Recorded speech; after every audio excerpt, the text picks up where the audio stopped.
we are talking all things testing today. Testing is so fun. It's like shiny objects. Want to run all the testing. How many people do you talk to that have ran so many tests? And I'm like, so what'd you do with this? We were just talking about that in our message. I was voice memoing Becca the other day, and I'm like, I don't get it.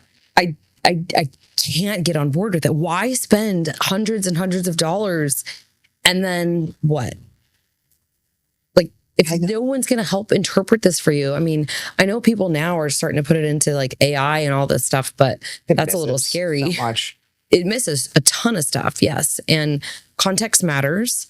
The person, the state of your current internal environment matters. This is the thing we were actually talking about with our friends last week. Is this is not a approved AI is not an approved medical. I don't know what you want to call it. Evaluator. Yeah, and it's just I think to help understand some topics, to say, here's what's going on. Could this potentially be? But, if you were to go, and we should maybe do this and just for fun, go and put the scenario in and put like feed it something different, but same symptoms. How many things would it give you back that are different? Because if you look at symptoms, acid reflux is a great example.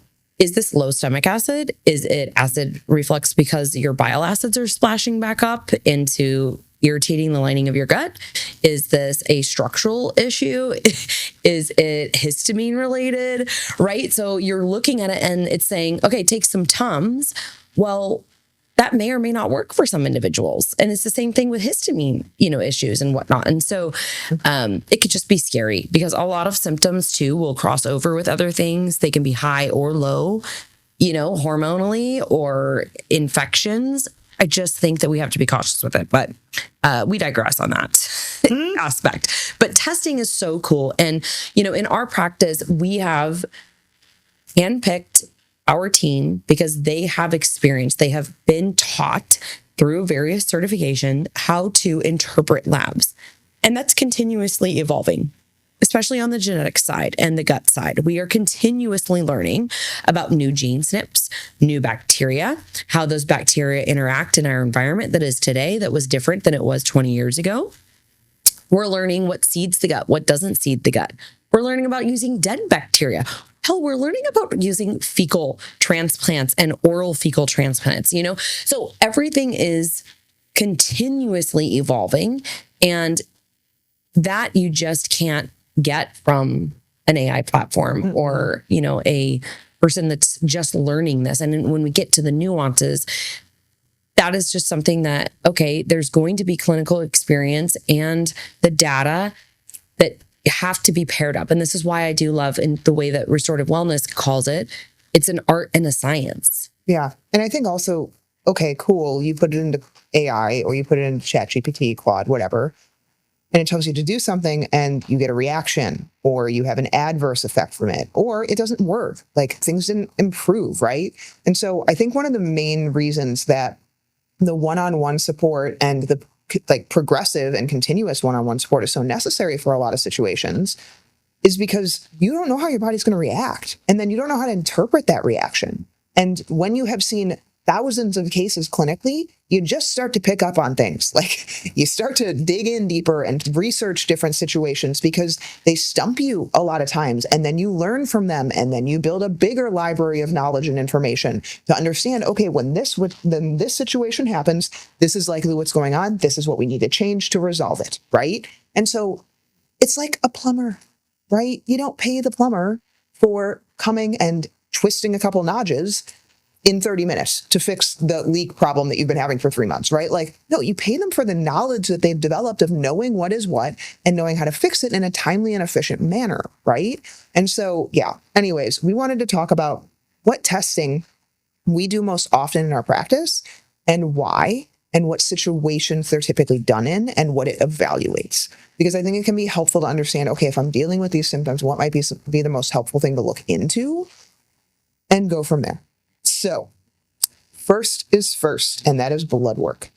I would say that this is, in the majority of cases, the first step. And it's why we typically offer 2 tests in our main program, because I usually need more than blood work. Like, I need a deep dive in some area that blood work won't give me, but blood work is the broadest net cast. Like, it is also the most immediate snapshot of what is going on in the body, acutely speaking. So you can assess inflammation and blood sugar and nutrient status and thyroid patterns and stress and immune system and liver and iron and hormones and cholesterol and digestion and absorption and all of these different things from just blood work, if you know what you're looking for, right? And so a lot of times the answer is there of where you need to dive deeper, and it can help connect the dots to a lot of things. And so it's why we get such extensive blood work. Like, we're getting fasting insulin and A1C, we're getting HSCRP, we're getting all of the hormones, sex hormone binding globulin, DHEA, testosterone, estradiol, all the thyroid markers, all the iron and ferritin markers, extensive panels on cholesterol and cardiovascular risk, right? Immune risk, sedimentation rate, and autonomic nuclear antibodies to test for more systemic autoimmune, right? Because it allows you to paint a much better picture of what is going on in the body and how many systems it's affecting. And it's typically the cheapest of all of the testing. And so I would say the last piece of why blood work is very helpful in a clinical standpoint, if there's something really acute. So, like, for example, I'm looking at labs. I have a lab review tomorrow. Her homocysteine's a 19, really high. Like, that shows me that there is probably high levels of inflammation cardiovascularly happening potentially, and that we're really missing the nutrients that are needed for breaking homocysteine down. So there's a large deficiency happening. Homocysteine of 19 is pretty elevated. So, like, that's something that's acute. If liver enzymes are super elevated, if we're seeing LDL through the roof or cholesterol through the roof, triglycerides through the roof, those are things that we typically take action on a little bit more acutely speaking. Whereas if those aren't the case, then, like, we're looking more for broad trends. We're looking for what systems might be needing the most support. And then maybe from there, what testing is going to be the most strategic to get next.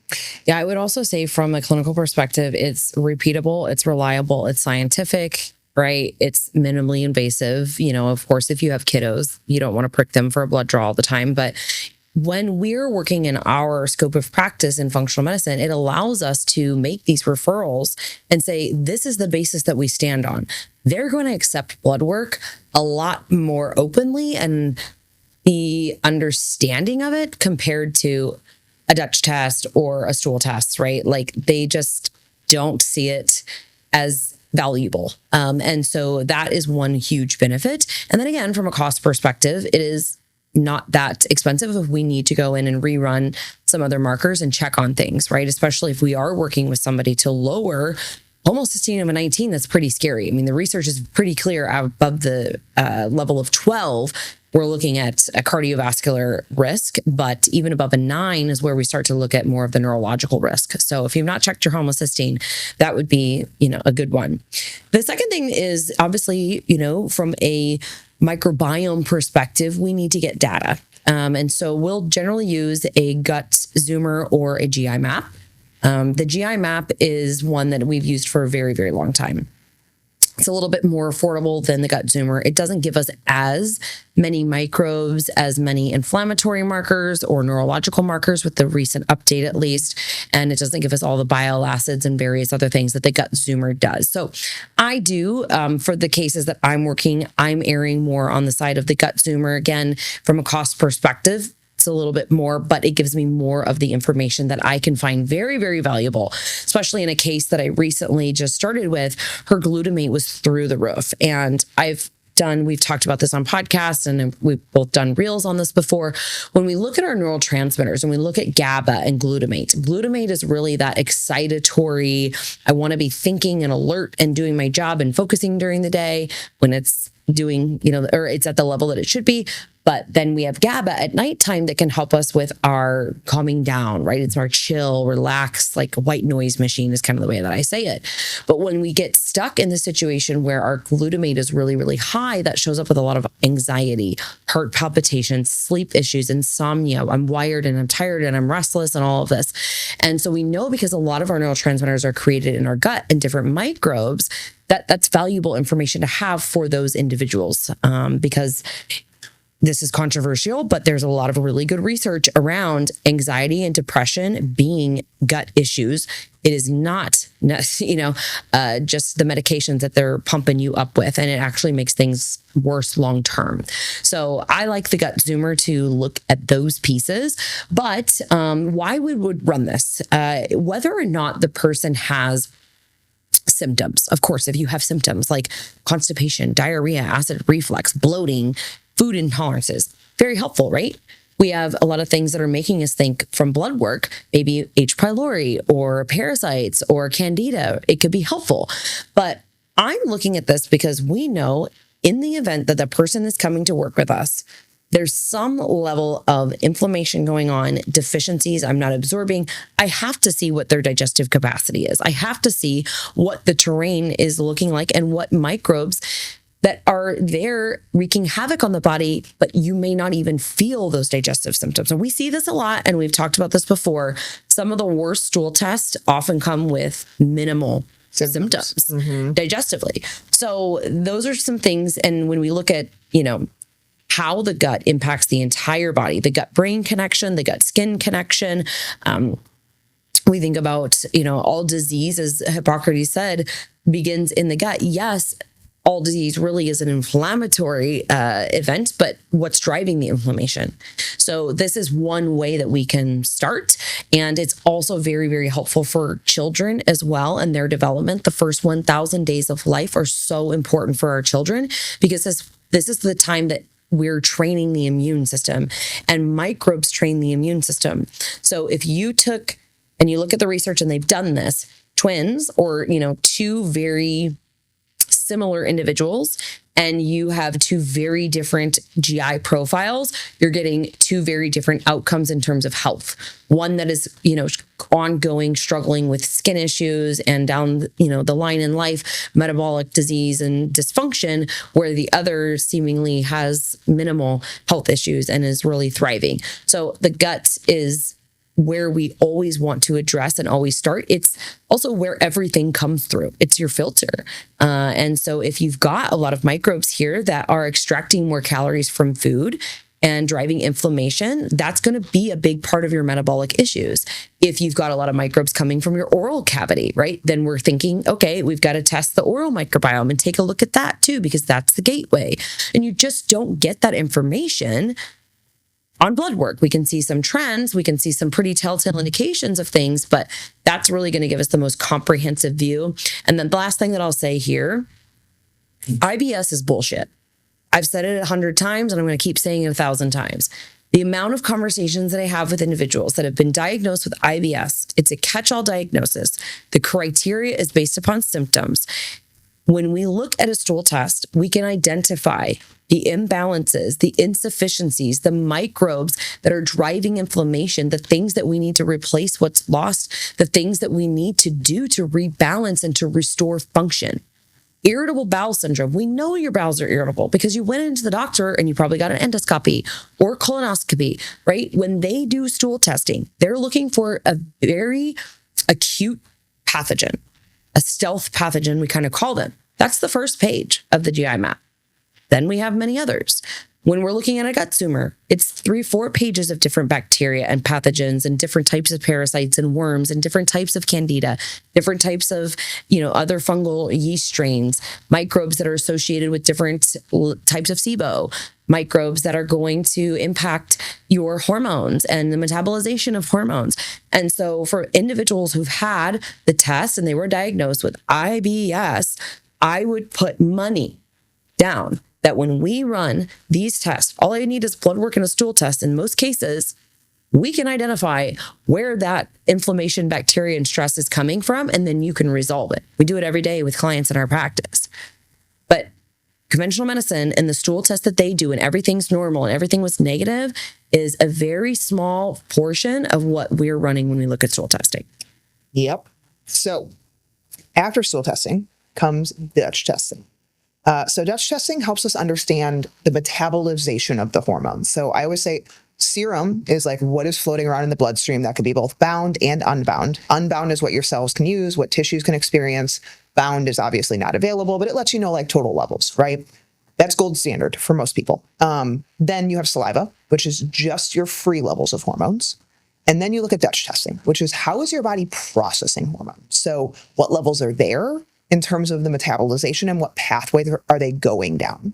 So I really like Dutch testing when it comes to perimenopause, really extreme PMS or PMDD. If we're dealing with like weight loss resistance, extreme adrenal patterns, so like fatigue, exhaustion that cannot improve, insomnia, really erratic like energy throughout the day, because the Dutch test also looks at cortisol and how cortisol is metabolized, and how much is available versus how much your body's able to make right now.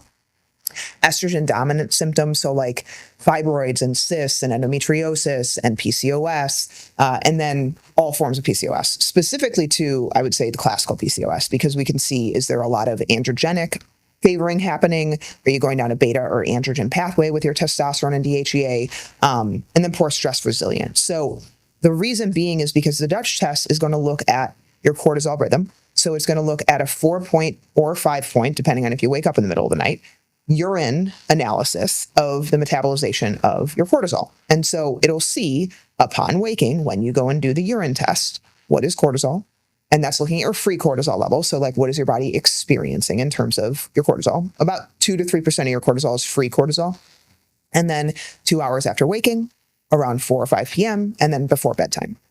And then it also looks at what is your body making. So you can have actually pretty high levels of free cortisol and be totally bottomed out in terms of what your body is able to make.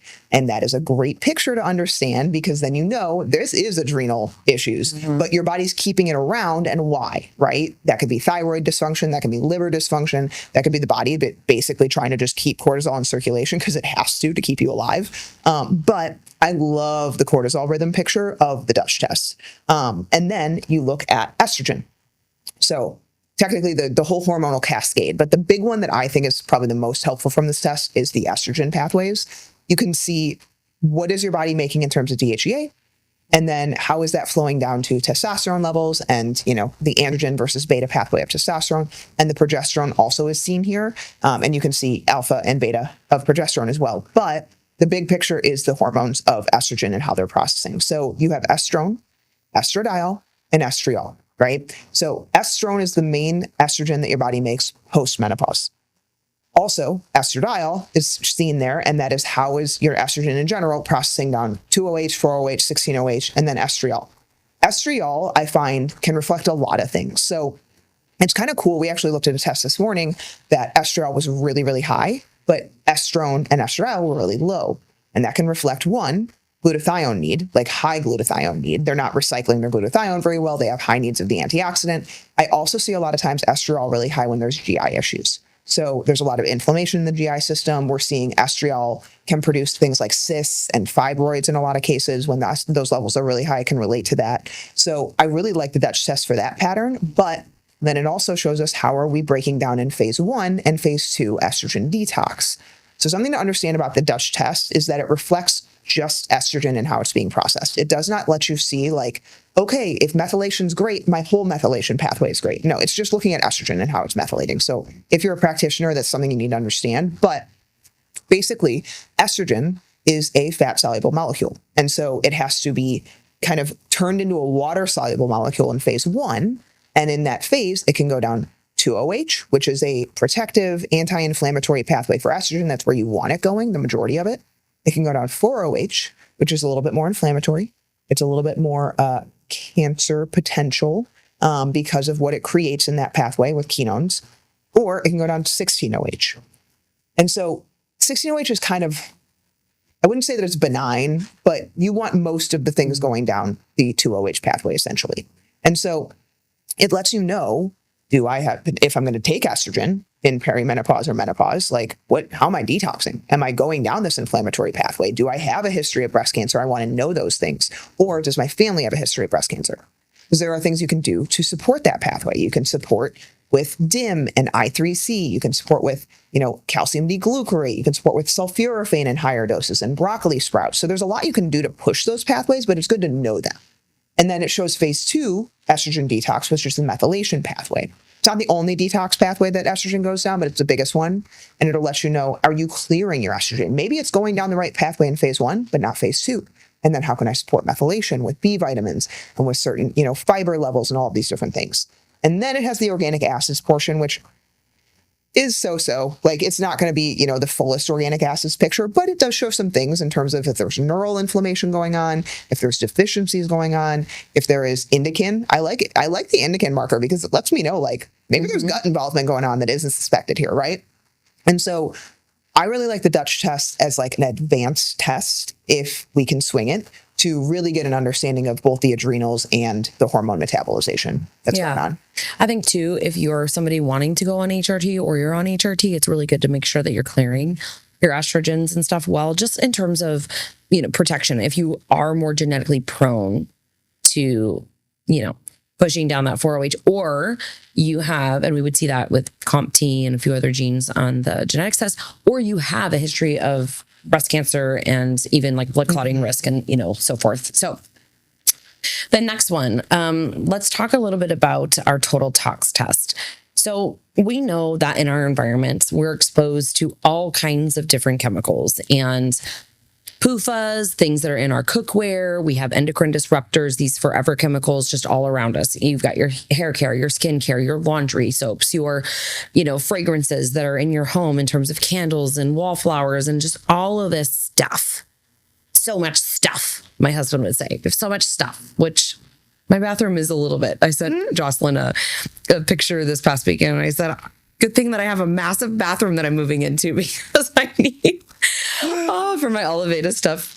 So anyways, all of these things that we use, in our day-to-day, but then you go outside, right? And our air quality and just things, depending upon where you live, can be an influence to your immune system and can be triggering, right? Think about it for those of you who have allergies. But a big one is mold mycotoxins. Okay. Mold mycotoxins have evolved with us from the beginning of time. They're not going anywhere. We're never going to avoid them. But what we have to understand is, how is our body able to clear them, to keep them in a good, balance, a check, if you will. When we are living in a moldy environment, or we're working in a moldy environment, maybe you're driving a vehicle that is blowing, mold throughout your ventilation and air AC, system just in the car, or it's building in your fridge, on your food, in your water lines. This is, again, why I'm such a water snob, and we want to make sure that you've got good quality water that's filtered, and hopefully you are, cleaning your lines and you're paying attention to these things, because moisture builds. And the thing is, mold is notorious for, loving and living in moisture-rich environments like showers and bathtubs and all these things. They can also live in dry environments too. So we have to look at different types of food and storage of food in terms of grains and corn and coffee and all of these things. So we're exposed to this all the time. But the Total Tox really allows us to see what is going on at the level of environmental toxins, heavy metals, and the mold mycotoxins, and how you are eliminating. It's very scary and concerning when we see nothing. Someone is like, yay. And it's like, well, that's too clean. That means it's all in your cells. It's bound up in your tissues. On the other hand, when we see, like I had last week, almost 3 pages, we've got to address the environment. You can't tell me that you have clean air if you have all of these environmental toxins. I'm just looking at I can see it, like the little symbol that it has. It's like a building. It's kind of like, imagine your power plant with all the smoke and exhaust. Where we currently live in Illinois, we're by 2 major highways. There's a big mall, there's gas stations, there's shopping centers and such, around. And so that all is producing different things. And this is different for everyone. If you are somebody who's living in a farmland area or on a golf course, you're going to be exposed to different things like your herbicides and your pesticides and all of that. I have felt it even here. So right now I'm double dosing twice a day, 2 different binders for environmental toxins, but also for herbicides and pesticides, because we're at a rental house on the back of the golf course here, and they just keep driving around spraying. So it's just, how do I, help my body through it? And it can be really helpful if we know that the person has had mold exposure, they lived in a water damaged building, your basement flooded, your shower, those types of things. You've done all the things and you're not getting better. So this would be kind of that mystery. What have we missed? Chronic fatigue, chemical sensitivity, right? So you're going around, maybe you're just really reactive with allergies. You're flaring maybe with histamines. We have more food intolerances, neurological symptoms, a lot of headaches and migraines, respiratory for sure. Big thing that I would say to not overlook is chronic sinus infections are not just chronic sinus infections. Your sinus cavities harbor mold, bacteria, other fungi and yeast and things like that. So you can keep taking antibiotics, but what we really need to do is repopulate and help support clearing all of that out. So there's several things we talk a lot about. Just straight up nebulizing in this home, whatever was here, or if it was a virus going around, I'm not sure. But when I lost my voice and everything, we got the nebulizer out. The boys were doing that for their cough to break up the mucus. I started nebulizing LO37 because I also lost my voice, which in the past has been a traditional sign for me of mold exposure. But you would also see you keep getting it. Like you're just not getting it for a few weeks and it clears up and you don't get anything for a few months or a couple seasons. No, you're just continuously having these chronic sinus issues, drainage, stuffiness, mucus, cough, those types of things. Worse after you move into a place, or better if you leave a place. That can be a telltale indication that potentially it's in your environment. Then I'm going to call out here teachers. You guys, you're off school for the summer. You feel better. You're not having all the migraines and the headaches. Sure, stress is less, but we can't negate like skin issues too. Itching, rashing, hiving, all this yeast infections, chronic, yeast infections. You can't overlook this. And I think that while there are people right now on the social medias demonizing that functional medicine is calling out mold so much, in one way, yes, that can be true, because when you learn about mold, you see mold. It's mold, it's mold, it's mold. We don't want to be dogmatic with it, but we don't want to be ignorant to it either, because in some cases, it is very, very impactful for that individual and or their children and their child. So we've got a couple of cases that we've been working recently where they moved out of the home, Panda's case, weight loss resistance, just a lot of sequestering. And now that they're out of the environment, we've done a lot of autophagy, a lot of gut work, doing so much better, which is great. So if you've been really resistant to a lot of things you've tried, and you know that when you leave, you feel better, your skin gets better, your sinus gets better, you just don't have the amount of bloating or food intolerances or GI and constipation that you've had, I wouldn't overlook that. Yeah, absolutely. So then we're going to touch really briefly on the MRT test, because it's a little bit more of a specialized test, but we do use it often in cases. So it's a mediator release test. It's kind of like it is a verifiable food sensitivity test, but not in the way that you think. A lot of food sensitivity tests are garbage.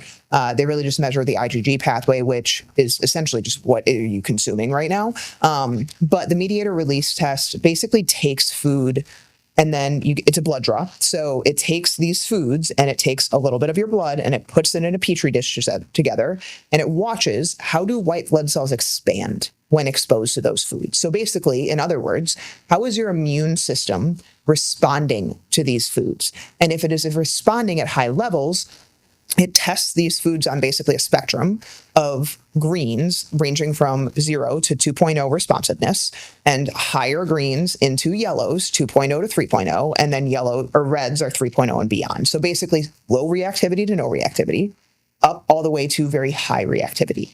And the thing about this test is that it's more of a snapshot in time. So like, if you improve the health of the body, this test will change, because then your immune system is less responsive. A lot of it has to do with how much of these foods are likely getting through the GI system into the bloodstream and causing an immune response in the body.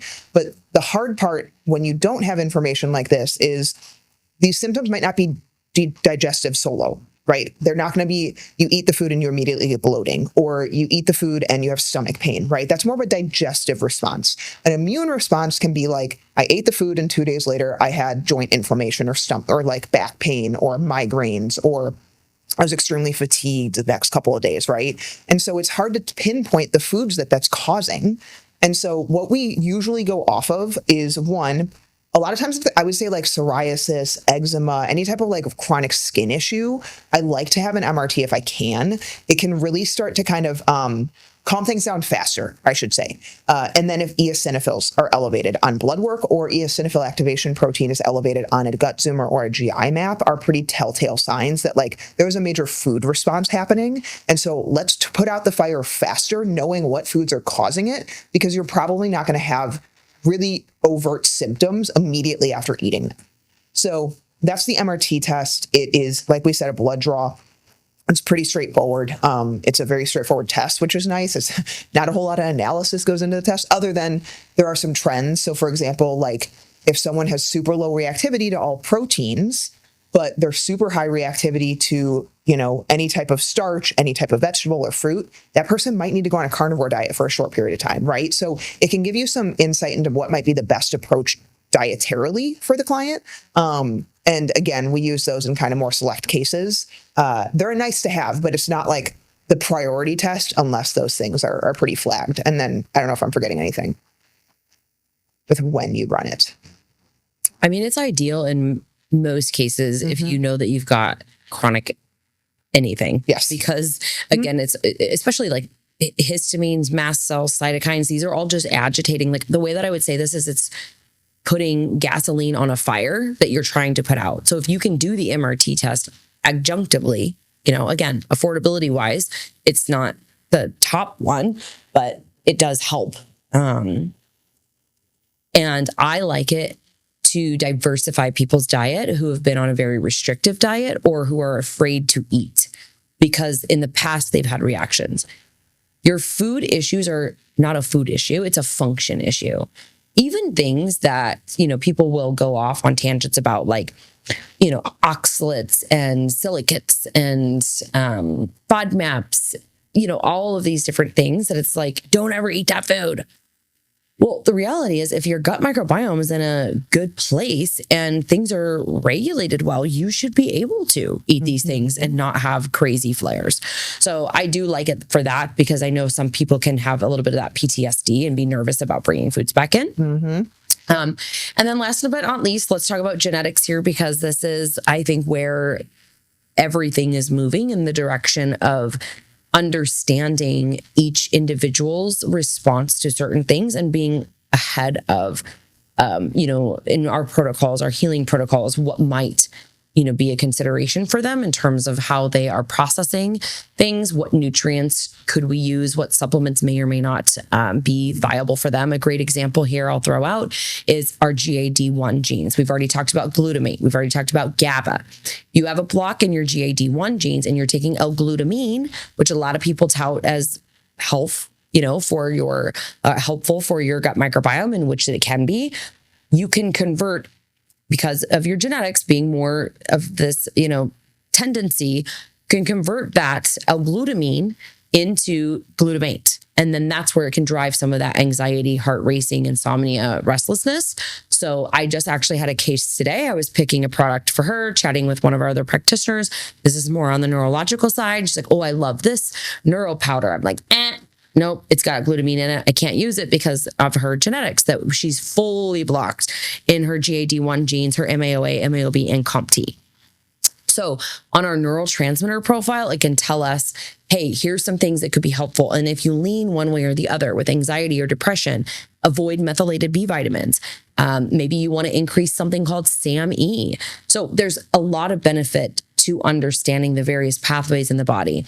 We know people talk about MTHFR a lot, right? We have two main MTHFR genes, but there are many other SNPs and variants that have to do with this whole methylation pathway that is, again, very helpful as a clinical decision maker as to where I'm going to go, what I'm going to pull in. If she's anxious, okay, I know I can't use methylated B vitamins. She's probably going to need a little more folate. Maybe I need to pull in some trimethylglycine or methionine, choline, lysine by itself. So that means nothing to you, but to us clinically, as we're interpreting this, when we can look at the different pathways and how your genes work together, we can make recommendations for you going forward in different seasons of your life if something were to change. Here, look at this. Here's another great example. Last week, I have a client that's been working with me. I was on a call with our nurse practitioner going over HRT. She was previously on HRT prior to starting with me, progesterone and testosterone. I said, I think we need to stop your testosterone. She's got estrogen that's like through the roof. She's not on estrogen. This could be making things worse in terms of migraines and pain and whatnot. So we're looking at her genes and we know, yes, she has a gene that says she's going to be a higher risk of aromatizing or turning testosterone into estrogen, and maybe just naturally more estrogen dominant. But she also has a factor V blood clot risk. And when we look at the family health history, that all comes from her mom's side. This was me saying to the nurse practitioner, you don't know all this information. You're not privy to this. You need to be cautious with her testosterone therapy, low and slow, monitor, adjust, and then potentially it will give her enough estrogen that she may or may not need it, or she can use something locally in terms of an estrogen cream. And I think that that's the best type of care that you can have collaboratively, because most of the HRT clinics that you're going to walk into aren't going to look at that level of, your situation, or they're not going to have all of that information. And it can just be very helpful. It can also give a lot of answers to people who really struggle with poor detoxification overall, are very sensitive, who, like me, have a lot of autophagy blocks and really need to make sure that you're watching your blood sugar, you're keeping your metabolic flexibility, ability to get ketones up. If you're very exhausted and fatigued, okay, we know mitochondria are needing to be supported even more. And in the world we live in, this sounds like a ton, right? It's a lot, but it allows us to drill down. How do we optimize the person, or what's the missing link? Everything in the body is so interconnected that you could be doing 101 things right, and you get that clinical pearl, or you get that, little golden ticket for the person. It can be such a game changer. So genetics, we will say in 3, ways, can be so helpful for people to understand their lifestyle behaviors, to understand why they need to do certain things. Because we always say, it's genetics is the gun, your lifestyle pulls the trigger. Well, maybe you think that fasting or deep fasting or eating tons of protein or training really hard or whatever the situation might be that is healthy, a healthy habit for some might be really good. But then you learn my inflammatory genes are really not good. So that's going to be more pro-inflammatory. To me, I got to watch it. It's a Goldilocks. I have to, ebb and flow with this, and also look at how I'm fueling my body and how it's responding in this environment. And then use your blood work to back it up for your, methylation, like we talked about with homocysteine earlier. Use your blood work to tell you how your thyroid's doing, to, assess kind of real time. But it can help explain why 2 people can feel exactly different on a protocol, or why they're adjusting. And then in difficult cases, really help us personalize that approach. And as people graduate, they do this on their own. They're equipped with the tools, the knowledge, and the education to move forward in a way that supports their longevity. So as always, if you're wanting to do a genetics, a Dutch, or blood work with hormones, you can visit the link in the show notes right now until the end of May. We are offering 25% off. It's $749. Our pricing is our pricing because of the expertise on our team. I love when people tell me, well, I can just run the lab panel myself. That's fantastic. Get it. I hope that you do. But when you want somebody who can put the pieces together for you, that can look at your health history, look at your current symptoms, help you make sense of this, understand the patterns and trends, that's what you're paying for. And you're paying for clinical experience and years of education. Otherwise, by all means, buy a test with no review, upload it to Claude, and see how that works for you. Maybe it'll go really well. I can't imagine that it would. But for the month of May, we are doing 25% off. So it's $749. Typically, it's $997. And you will be able to do one of those 3 tests. It's a 1-hour review with our team.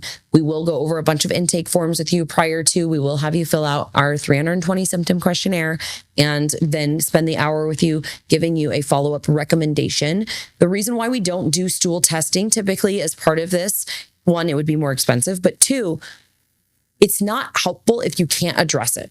What we know in terms of the Dutch test and the genetics and blood work is that we can give you things that you can do immediately to start improving what we've identified. Or we can give you direction as to here's where you need to look further. This is what this is pointing to, but we don't have all the information yet. And so that's where, especially on the blood work, we typically start all of our clients. If you're skeptical about working with FitMom, you've been burned by other practitioners, you've tried a bunch of stuff, you have 1,001 supplements in your cabinet because you keep seeing influencers, or you follow myself or Becca and you're like, oh, this looks good. This looks good. They all look great. Anything we talk about. Absolutely. I love my Sunday packets. They're awesome because I'm tired of swallowing pills and it's fantastic, that I can take it in this goo that tastes delicious and whatever. But for somebody else, that might not be the right thing for them because it's got methylated B vitamins in it. So I think it's just really important to understand that everything that we're doing in our practice is bio-individual. And if you're tired of flushing money down the toilet and you want to know what's actually right for you and what can be a comprehensive plan for you, put together by a skilled clinician, click the link in the show notes. Don't skip it.